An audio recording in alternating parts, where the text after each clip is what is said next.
Pemirsa N2S TV, salam dari Bejana Hidup. Apa yang terpikir oleh kita ketika suatu ketika kita mendengar kata keseimbangan? Pemirsa, mungkin dalam kesempatan-kesempatan lain ada seseorang atau katakanlah mungkin penceramah perlunya hidup dalam keseimbangan.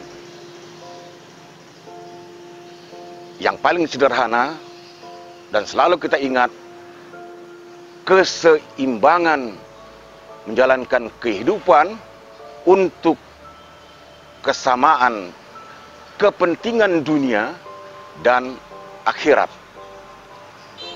Tapi bukan itu fokus pembicaraan kita. Keseimbangan dalam menjalani kehidupan ini ternyata bisa kita lihat dalam banyak hal.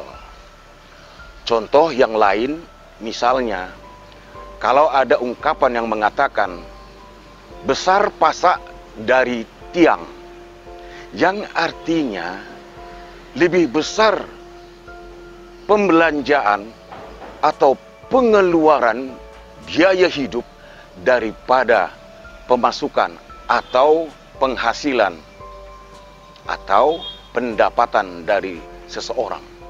Besar pasak dari tiang. Maka artinya apa? Tidak ada keseimbangan. Tidak sama. Selalu ada yang ditanggulangi. Selalu ada yang kekurangan.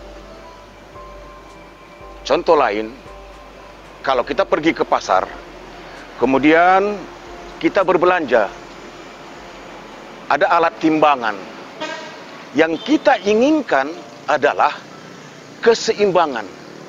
Misalnya, sesuatu barang belanjaan seberat 1 kilogram, maka pada timbangan itu, anak timbangan akan sama 1 kilogram. Maka terjadilah keseimbangan. Kalau ada yang kurang yang dari belanjaan itu, maka kita tentu akan minta tambah. Sebaliknya, kalau anak timbangan itu lebih berat ke bawah, maka si penjual akan mengurangi takaran barang belanjaan. Maka terjadilah keseimbangan. Contoh yang lain, pemirsa yang berbahagia, kalau suatu ketika dalam kondisi tertentu kita harus menyeberangi, katakanlah, anak sungai yang tidak terlalu lebar, tetapi harus melewati atau menjembatani sehelai papan. Apa yang terjadi, pemirsa? Kita perhatikan. Di antara kelompok atau rombongan orang-orang yang akan menyeberang, masing-masing akan mencari keseimbangan. Mungkin seseorang akan melakukannya dengan melewati titian atau jembatan sehelai papan itu dengan cara yang sangat cepat melangkah. Maksudnya apa? Supaya keseimbangan berat tubuhnya dengan lenturan jembatan papan itu menjadi seimbang, sehingga dia selamat menyeberang sampai ke seberang. Sebaliknya pula, pemirsa, ada orang lain yang tidak mampu melakukannya dengan berjalan cepat seperti itu. Mengapa?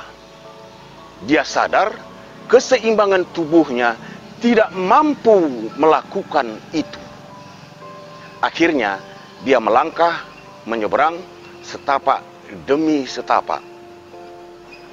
Maksudnya sama, menjaga keseimbangan tubuhnya supaya tidak jatuh ke bawah. Pemirsa yang berbahagia, apa yang kita peroleh dari contoh-contoh cerita sederhana tadi? Ternyata dalam menjalani hidup dan kehidupan kita, hubungan antar manusia, itu pun perlu dilakukan. Bagaimana kita berbicara, bagaimana kita menyampaikan sesuatu, bagaimana kita mengarahkan seseorang atau banyak orang agar terjadi keseimbangan dan kesamaan pemikiran, sehingga langkah yang dilakukan menjadi seirama dan menjadi serasi. Kalau begitu, pemirsa, keseimbangan dalam menjalani kehidupan memang tidak ada buruknya, juga tidak ada salahnya. Karena apa? Keseimbangan itu akan selalu mengingatkan kita akan kekurangan diri atau mungkin juga kelebihan seseorang yang perlu dikurangi. Pemirsa, semoga menjadi renungan dan bermanfaat bagi kita. Keseimbangan. Terima kasih telah menyaksikan Bejana Hidup hari ini. Salam dari saya. Sampai jumpa.